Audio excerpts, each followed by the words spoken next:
Take a look around the room you are sitting in right now. Observe the surface. Count the objects that occupy your immediate visual field. Are you surrounded by vast, unbroken white walls, hidden storage panels, clean lights, and an absolute minimum of physical belongings? Or is your vision met with a rich tapestry of framed artwork, colorful multi-patterned fabrics, shelves overflowing with books and travel souvenirs, and a dense, layered collection of textures? You might think you are simply looking at your personal taste in interior design or temporary aesthetic phase. But if you strip away the surface level trends, you're looking at the profound psychological battlefield. You're witnessing a historic, deeply entrenched war between two completely opposing human philosophies, minimalism and maximalism. These two terms are frequently discussed today on social media platforms, design blogs, and lifestyle magazines as if they are merely superficial decoration choice. We treat them as style we can pick up and discard with a whim. But under the lens of cognitive science, neuroarchitecture, and evolutionary history, minimalism and maximalism are not just style. They are two entirely different ways of processing reality. They are two conflicting methods of managing human anxiety, expressing identity, and searching for happiness inside a chaotic world. We like to believe that our brain are entirely modern instrument. We assume we select our home decor based on current fashion or practical economic limits. Yet beneath this thin layer of 21st century lifestyle choice, your mind is constantly trying to solve a primal sensory equation. One side your biology crave the absolute peace, emptiness, and cognitive clarity of the blank canvas. It views clutter as a mental pollutant, an overload of information that drains your focus and spikes your stress levels. The other side of your biology craves the warmth, abundance, and storytelling power of the layered space. It views emptiness not as peace, but as emotional coldness, a sterile vacuum that strips away human identity, memories, and comfort. In this 40-minute deep dive, we are going to explore the magnificent, untold history of this aesthetic world. We will journey past the simple advice of decluttering gurus to reveal the deep-seated psychological mechanisms operating underneath.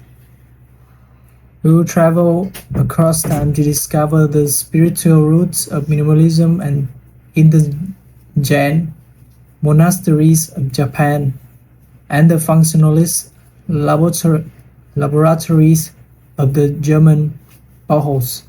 We will confront the dazzling, enduring abundance of the Baroque era and the opulent drawings room of the Victorian age. We will modify our understanding of material culture by analyzing why a blank room can trigger intense anxiety in one person while including absolute calm in another. And finally, we will uncover how the hyper-digital landscape of the 21st century is forcing humanity to choose a side in this ultimate battle for our visual and mental sovereignty. Welcome back to our channel. If you have ever looked at a completely empty room and felt either deep peace or intense loneliness, then you are already standing on the front lines of this conflict. Let's unlock the secret psychological history of minimalism and maximalism. To understand the profound appeal of the minimalist mindset, we must first strip away our modern obsession with consumer aesthetics and travel back to quiet, ancient world We must invite our minds to explore a space that prioritizes the invisible over the visible. The Zen Buddhist monastery of medieval Japan, long before Western architects coined slogans about simplicity. Eastern philosophers were already meditating on the radial spiritual technology of the void. In traditional Japanese architecture, this concept is encapsulated by the beautiful, untranslatable word ma. Ma does not mean a simple vacuum or an accidental emptiness. It represents a highly deliberate, emotionally charged space. The pause between notes in a musical composition, the silent interval between spoken words, or the completely blind Marian on a painted scroll.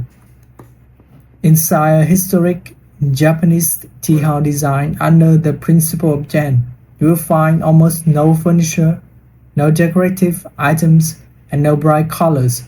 The floors are laid with uniform straw tatami mats.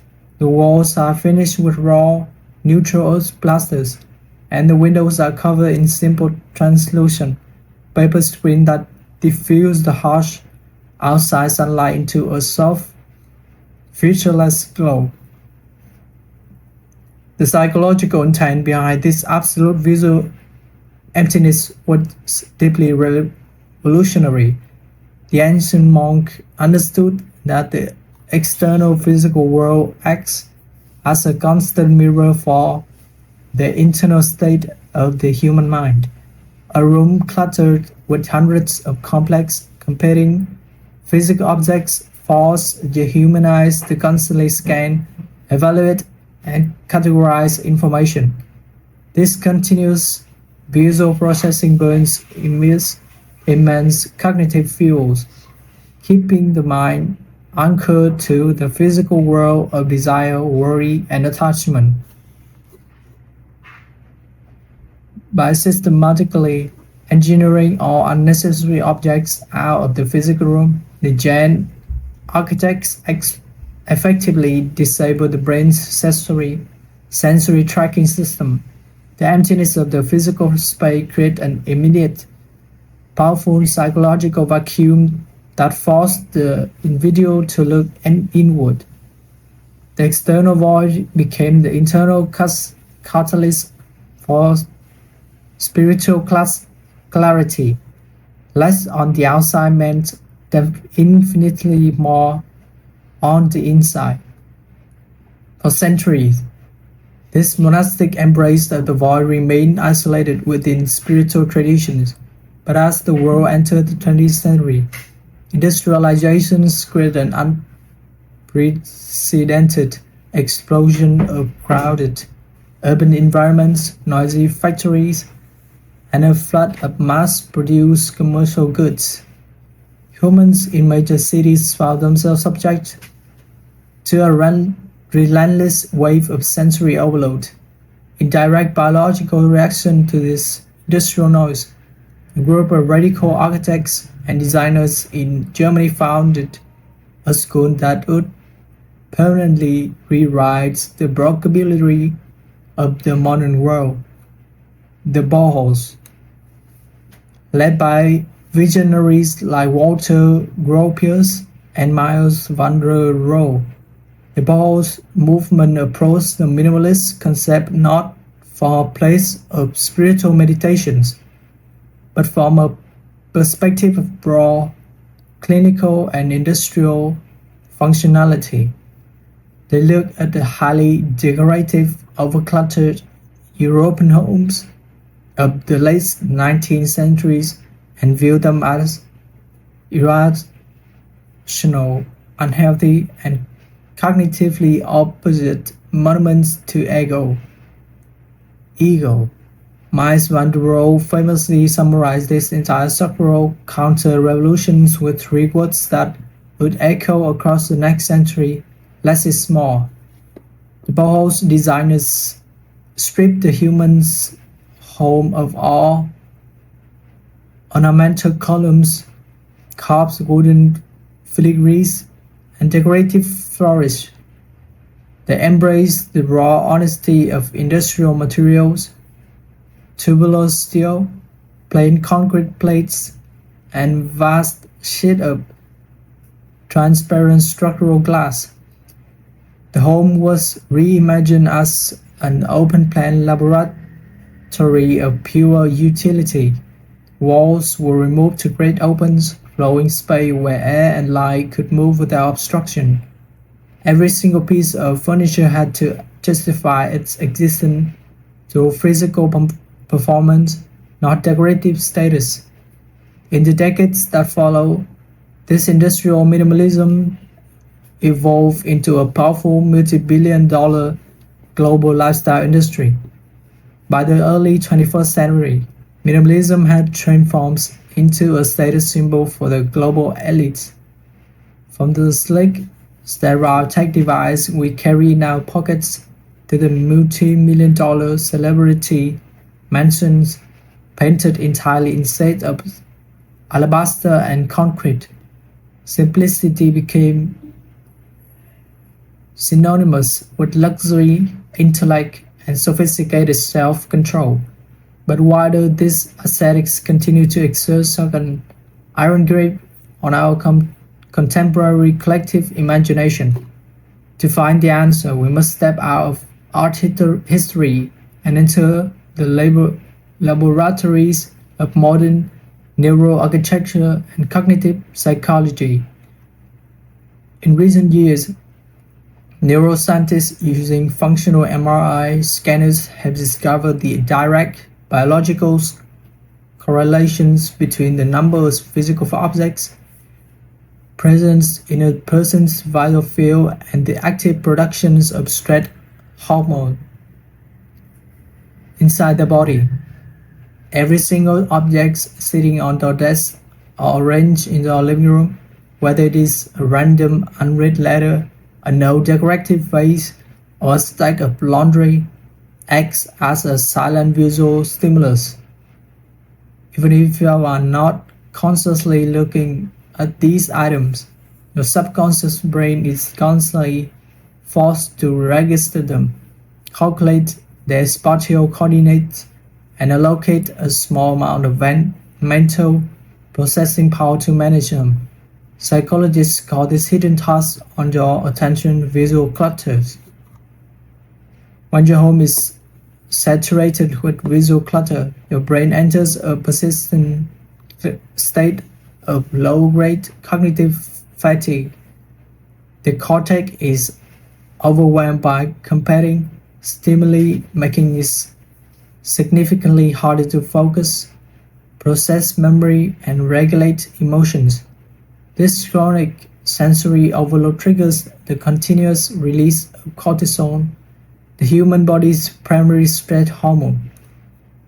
This is where the neurological magic of the minimalist space reveals itself. When you step into a massively designed minimalist environment, a room featuring massive concealed storage system that hide objects from view, vast expanses of blank white walls, and a complete absence of visual noise, your brain experiences in an immediate, measurable drop in cognitive load. The visual scanning system your eyes can finally rest because there are no competing patterns to categorize. The neural processing realm of your mind is instantly flat. Minimalism, under the lens of modern science, functions as a powerful environmental filter. It is an intentional spatial defense mechanism that deliberately silences the external world to protect the internal processing piece of human brain. But if minimalism is so scientifically beneficial for our stress levels and so intellectually sophisticated, why does it face such an aggressive, passionate, and historic counter-revolution? Why does a completely blank white room make millions of human beings feel instant cold? lonely, and profoundly anxious rather than peaceful. To understand the enduring power of the maximalist philosophy, we must flip the coin to explore the opposite side of our evolutionary biology. We must discover why humanity possesses a deep-seated, primitive need for material abundance. For 99% of our long evolutionary journey across the planet, human survival was defined as a brutal environmental reality, scarcity. In the prehistoric wilderness, resources were exceptionally rare, unpredictable, and difficult to secure. Food went bad quickly, tools were incredibly laborious to craft, and materials like warm furs, protected textiles, and vibrant pigments were hard currency of pure survival. In this unforgiving world of deficit, our ancestors developed a powerful, deeply ingrained evolutionary psychological mandate. More is always safer than less. To early human, an abundance of possessions was never seen as clutter or an intellectual burden. A massive pile of dry wood grains, a dense collection of animal skins stuck in a corner, or a cave filled with a rich variety of stone tools was tangible, material proof of security, foresight, and dominance over the environment. Accumulation was the ultimate buffer against death. When you feel a sudden, irresistible urge to collect, display, and surround yourself with a rich variety of physical belongings, you're not just being materialistic. Your brain is running on a survival script that associates visual abundance with life, fertility, and protection.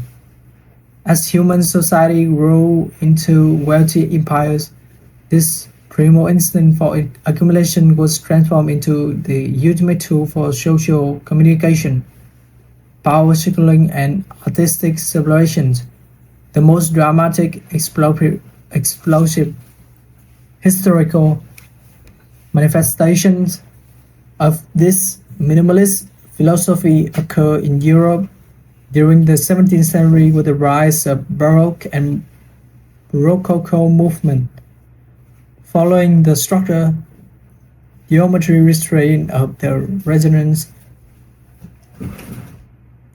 the Catholic Church and the absolute monarchy of Europe launched a radical visual counter-reformation. They realized that if you want to overwhelm the human psyche, project absolute authority, and evoke a feeling of divine majesty, you could not do it through empty space or clean lines. You had to do it through a deliberate, theatrical explosion of sensory overload. Architects cover every single square inch of palace and cathedral interiors with highly dramatic layer ornamentation. They twist marble columns into complex spiral shapes, coat the ceiling with vast illusionistic frescoes with swirling angels, and layer surface with gold leaf, rich velvet fabrics, and heavy carved mirrors that reflected into light into infinity. The ultimate monument to this Baroque maximalism was the Palace of Versailles in France, constructed under the absolute rule of King Louis XIV. Inside the legendary Hall of Mirrors, there are no empty walls, no quiet corners, and no minimalist restraints. This space was specifically engineered to confuse the eyes, dazzle the mind, and leave the human viewer feeling completely overwhelmed by the sheer, enduring density of visual information. Abundance was weaponized to prove that the state possessed infinite resources. When the royal palace system failed, this maximalist drive was they characterized during the 19th century by rising middle class of the Victorian era. The Victorian home became an absolute temple of interior abundance. If you walk into a respectable parlor in London or Boston during the late 1800s, you would find a space that would terrify a modern minimalist designers. The walls were covered in deep, heavily patterned wallpapers designed by artists like William Morris. Every table featured an elaborate embroidered lace runner, and every shelf was packed to maximum capacity with an electric collections of porcelain figures, seashells, framed family photos, and exotic travel curiosity brought back from distant colonies. To the Victorian mind, a blank wall of an empty room was viewed with absolute social horror. Emptiness was interpreted as a sign of deep poverty, emotional coldness, or complete lack of education and cultural character. The object inside the room was treated as a physical extension of the family's internal soul. Every item was a storyteller, a physical artifact that communicate to the visitor exactly where the family had traveled, what book they had read, who they loved, and what level of intellectual status they had achieved. Maximalism was the ultimate technology of personal identity architecture. In our contemporary era, this philosophy has made a roaring, highly colorful comeback under the banner of modern maximalism. Championed by radical interior designs and fashion icons, today's maximalism rejects the sterile, clinical beige tones of the tech industry aesthetics. It embraced the bold, liberating slogan coined by architect Robert Venturi, "Less is more." Modern maximalism uses a technique known to designers as visual layering, combine both classic color palettes, unexpected juxtapositions of antique and contemporary furniture, and dense gallery-style art walls that stretch from the floor entirely to the ceiling. But why does this aesthetic tapestry make so many people feel deeply comforted, creative, and safe, completely contradicting the neuroscience data on visual clutter? The secret lies in a concept known as psychological personalization. While completely blank white room reduces cognitive loads, it simultaneously risks stripping a space of its emotional warmth and human narrative. For many individuals, an empty room feels like an enormous hotel suite or sterile hostel corridor. It offers refuge, but it provides rare, emotional connections. Maximalism, when executed with personal meaning, acts as a beautiful physical anchor for the human ego. Surrounding yourself with objects that carry deep sentimental values, books that change the world, art pieces that ignite your imaginations, or souvenirs that remind you of personal adventures. Create a protective psychological room. Every object acts as a visual touchstone that reinforces a sense of self inside a vast, alienating world. For the maximalist, safety is not found in the emptiness of the void. Safety is found in the richness of the tapestry.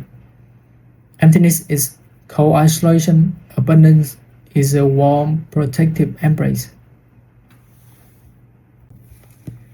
To understand why the conflict between minimalism and maximalism cuts so deeply into our internal psychology, we must journey past the outer surface of interior design style. We have to confront a fundamental questions about the nature of human consciousness itself. Where does your mind actually stop, and where does the physical world begin? For decades, traditional science taught us that our minds are completely isolated, biological entity trapped securely inside our skulls. But in the late 1990s, pioneering philosophers Andy Clark and David Chalmers shook the scientific world by introducing a radio concept known as the extended mind. That is, they argue that human beings are unique evolutionary traits because we do not contain our thinking process entirely within our biological range.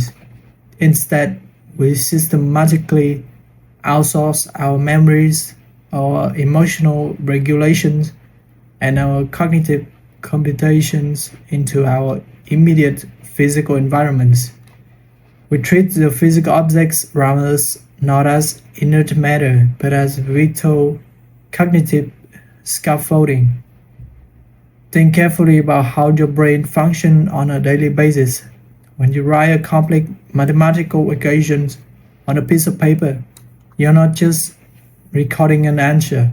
The paper and ink are actively performing on a piece of paper, performing a calculation that your biological working memory could never calculate alone. Your physical environment is literally functioning as an external hard drive for your mind. Now apply this cognitive lens to the architecture of the home. While the maximalists surround them with an immense, rich tapestry of physical objects, they are not simply hoarding consumer goods or showing off material wealth. They are actively constructing a tangible, three-dimensional physical maps of their own subconscious mind. To the maximalist brain, an antique book resting on a specific flat shelf is not just cellulose and dry ink. It is the physical anchor holding a breakthrough philosophical ideas they encountered years ago. An old pattern textile inherited from a relative is a vital piece of external cognitive storage, holding an entire emotional ecosystem of family history, grief, love, and identity. When you tell a maximalist to forcibly declutter their living room under the modern pressure of minimalist trends, they do not just experience a simple fear of losing property, they experience an acute existential emergency. They feel as though you are systematically deleting chapters of their own mind, erasing the physical touchstones that preserve their mental stability. To them, the removal of objects is the physical equivalent of a memory wiped. But if the maximalist relies on objects to remember who they are, the maximalist relies on the void to remember how to think. The minimalists recognize that inside our 21st century information economy, the primary threat to our mental survival is no longer lack of identity, but the total catastrophic fragmentation of attention. Every single hour of our contemporary lives, our biological brains are subjected to an unprecedented, invisible form of digital maximalism. Our smartphone buzz with continuous notifications, our communication channels overflow with unread requests, and our digital screens flash with thousands of competing psychological advertisements. Our internal natural processing RAM is completely saturated by the noise of the global network. When we return to our homes, our cortex is desperately screaming for a physical environment that acts as a radical chemical antidote to this hyperstimulation. This is not an exact point where the neuroscience of the minimalist void reveals its full power. Neuroscientists at Princeton University discovered that when multiple physical objects are present in a person's immediate visual field, they actively compete for neural representation inside the visual cortex. Every single object sitting on a counter, even a completely innocent unread letter, a decorative ornament, or an empty cup, acts as a silent visual stimulus. Your brain is biologically forced to process its presence, measure its distance, and catalog its visual data. This continuous involuntary tracking taxes your cognitive energy, keeping your nervous system in a low-grade state of permanent alert. We constantly release small doses of cortisol into your bloodstream. When a modern minimalist walks into a room completely stripped of visual noise, a space featuring concealed cabinetry that hides daily tools from view, vast expanse of blank walls, and a complete absence of clutter, their visual cortex experiences an immediate profound sigh of relief. The constant neural competition stops. The processing RAM of the mind is instantly clear and reclaimed. Minimalism, under the lens of cognitive science, functions as the powerful environmental defensive shield. The intentional emptiness the physical room creates a spatial vacuum that isolates the brain from a chaos of modern information. By silencing the external environment, the minimalist successfully engineers a high-performance cognitive laboratory where the human mind can finally stop reacting to random external triggers and begin to rest, heal, and achieve total sovereignty over its own focus. As we stand at the precipice of a new civilizational dawn, the structural and psychological battle lines between the monastic voice of minimalism and the opulent tapestry maximalism are rapidly escaping physical walls. We are transitioning into an era where this conflict is mutating into the defining lifestyle crisis of our digital existence. It is no longer just a question of how we decorate our homes. It has become a non-negotiable negotiation regarding how we preserve the sovereignty of human focus. This profound disruption is forcing the immediate emergence of a brand new spatial archetype, the intentional synthesis. To fully comprehend the magnitude of this contemporary crisis, we must analyze the radical inversion of material culture caused by the rise of the hyper-digital landscape. For 99% of human history, wealth, identity, and authority were measured directly by physical volume. Power was communicated through the absolute density of possessions. Massive libraries of leather-bound books, rows of musical scores, and expansive galleries of oil paintings. However, the advent of cloud computing and microprocessing has completely destroyed these ancient equations. Today, physical objects are rapidly evaporating into digital pools of energy. The entire library of human knowledge is compressed into a smartphone in your pocket. Millions of symphonies are streamed wirelessly from remote servers farm, and global art is summoned onto a screen in milliseconds We have achieved a state of absolute virtual maximalism bundled inside a physical minimalist container. We own everything digitally while holding absolutely nothing physically. On the surface, this looks like a utopian victory for minimalism, liberating humanity from the burden of property. But this radical dematerialization has triggered a silent psychological immersion into our sanctuaries. Human biology did not evolve to interact exclusively with two-dimensional glass screens. Our neurological pathway was sculpted over millenniums through direct physical interactions with the material world, with the rough texture of stone, the density of timber, and the thermal feedback of nature.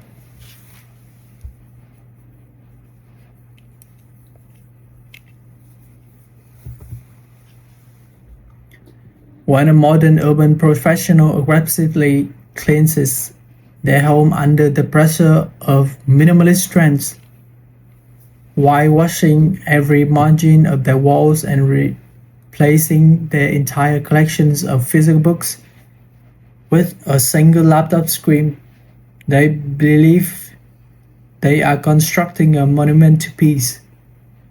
And within a few months, their subconscious brain registers a persistent state of starvation known as digital sensory deprivation. Living in an environment that looks identical to a sterile computer rendering satisfies the calculating cortex, but is systematically starved the emotional limbic system. The extreme void turned into an emotional desert, leaving us like ghosts haunting an empty concrete box. Conversely, total surrender to modern consumer maximalism leads to a different type of psychological prison. The frictionless convenience of e-commerce has corrupted the ancient drive for material accumulation. In the past, accumulation was an act of foresight, curation, and personal history. But today, the algorithmic optimizations of digital marketplace has turned the home into a chaotic warehouse for cheap, mass-produced, and culturally hollow consumer junk. It is a clutter entirely stripped of character. It is a dense field of visual noise that offers no cognitive scaffolding for the extended mind. Faced with these two dysfunctional realities, innovative architects and neuroscientists are abandoning dogmatic fundamentalism. They recognize that to design a home that supports human psychology through the pressure of the 21st century, we cannot simply choose between a clinical vacuum or chaotic noise. Instead, they are pioneering a human-centric design philosophy known as warm minimalism, beautifully exemplified by the international rise of the Japanese aesthetic, the marriage of Japanese Zen simplicity and Scandinavian cozy comfort. Warm minimalism operates on a profound realization. Your biological brains require both absolute cognitive clarity to protect your attention span from digital fragmentations and deep material richness to satisfy your emotional needs for refuge. To execute this synthesis, the modern future century retains the brilliant architectural engineering and spatial genius of minimalism. It insists on keeping physical flaws by clear static. It utilizes seamless floor-to-ceiling concrete concealed storage wall to hide the messy tools of daily utility from view when they are not in active use. It interior clearing out the psychological stagnations of enclosed boxes, The overall architecture remains clean and structurally quiet, providing an immediate drop of the viewer's cognitive load the moment they cross the entrance threshold. However, the future sanctuary completely throws away the cold, clinical, and emotionally alienating materials of the old industrial modernist movement. It banished harsh white paint finish, blinding fluorescent lights, and steel furniture that makes the home feel like corporate laboratory. Instead, while minimalism applies the core values of maximalism, the separations of material depth, texture, and sensory narrative to a highly disciplined spatial framework. Instead of flat plastic white, designer utilizes natural lamps watch and broad glaze splatters that catch the shifting shadow of the sun, creating an organic living surface. Floors are laid with rich natural hardwoods or unpolished travertine stones that offer tactile variety to bare feet, triggering subconscious neurological sense of being grounded to the earth. Heavy synthetic textiles are replaced with deeply textured raw organic fabrics,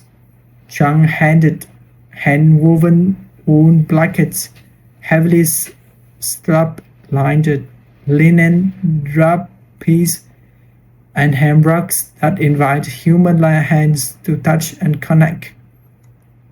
Furthermore, while minimalism demands that you treat the items inside your physical homes with museum-grade reverence, instead of filling walls with shelves of cheap books you will never read again.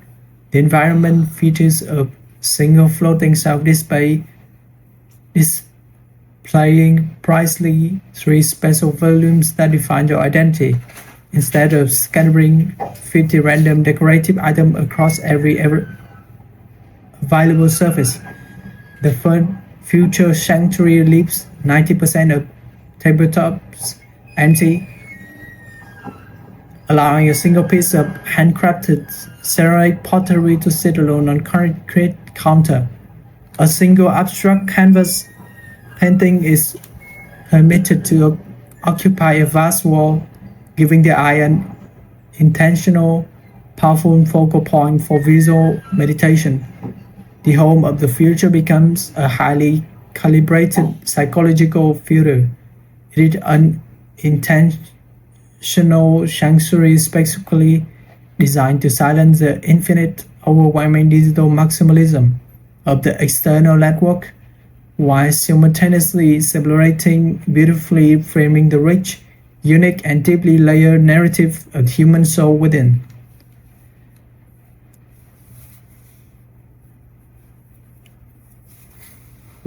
When we step back and evaluate the massive century-old history of this aesthetic world, we are confronted with a beautiful, unifying realization. Minimalism has never been about an empty lifestyle, and maximalism has never been about a mindless collection of junk. The blank white wall was never just an empty surface. The opulent, layered drawing rooms was never just a display of wealth.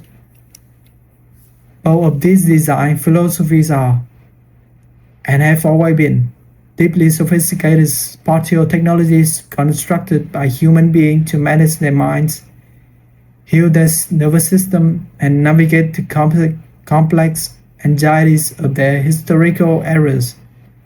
There is no single right side to choose in this conflict.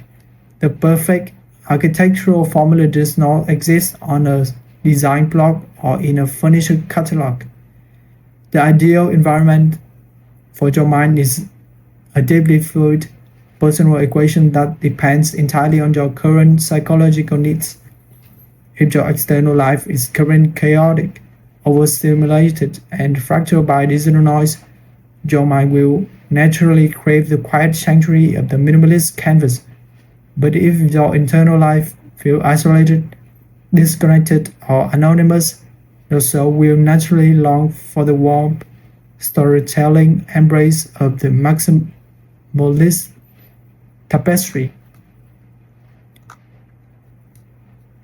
The next time you walk through your front door and look at your living space, look past the fashion trends and the pricing tags, analyze your surroundings through the lens of your own biological survival software. Look at your walls and ask your consciousness, does this space truly reflect what my mind needs right now?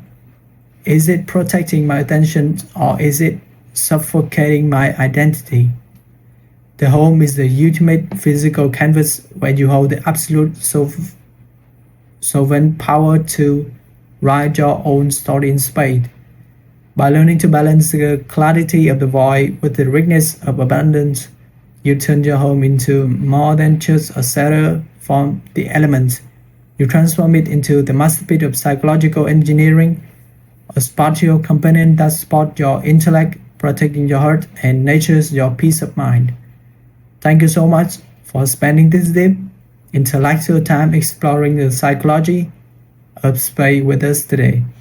Building and developing a YouTube channel dedicated to thinking, art, and behavioral science like this is always a challenging journey. The companionship and insightful perspective of discerning viewers like you are my most valuable resource. In this deep dive, completely shift the way you view the item in your room. And if you want to discover more hidden systems that direct our history, design, and internal minds, please consider sharing this documentary with a friend, an interior designer, or anyone who is currently trying to redesign their life. Don't forget to hit the like button, subscribe to our channel, and click the notification bell so you'll never miss our next partial investigation. We have many more visual mysteries to solve together.